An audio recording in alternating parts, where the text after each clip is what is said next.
Tak treba.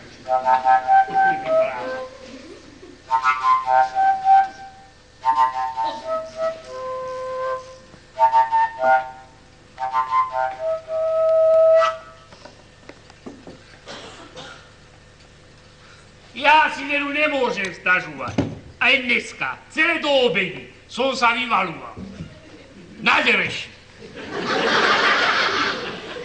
Nuž čo, leža sa tam neleží zle, ale tie reči okolo toho, že ja by som vyzradil, ako sa mám. Reku na milu kedveš. Hneď ma bili, že hovorím po nemecky. A vyzlikli ma do hola, tak. Ani list ti nedali? Figu mi dali. Aspoň, že to. Aj tak ho ma mali.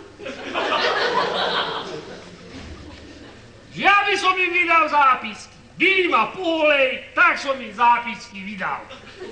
Ty si im vydal zápisky? Ja bol. Áno, vydal. Ešte šťastí, že písať nevie. Mal si ich vydať v spojke. Jánovi Boučovi z tvojej pracovnej čaty. To si myslíš len ty. A Jána botu dostali, že tajne ukrýval zlost. Kto si ho udal? Zlost mu zhabali a milého Jána aj s botami odvlekli na nútené roboty. Kde si kope loj? Som hrdá, že mám otca hrdinu.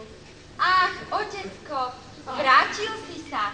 A keď si už tu, povedz nám aj druhý diel. Ako to bolo a ako sa to skončilo? Dobre, len si musím nalať. Tam je čaj. Inému netreba.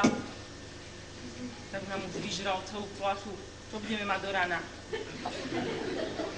Nuž ako hovorím, bili ma poholej. Páni tomu hovoria zadek, my všetci ryk. Že prečo som nadával, ako som nadával, komu som nadával, odkiaľ pokiaľ som nadával. Keď toto všetko povím nášmu Durimu, zase mi nebude veriť.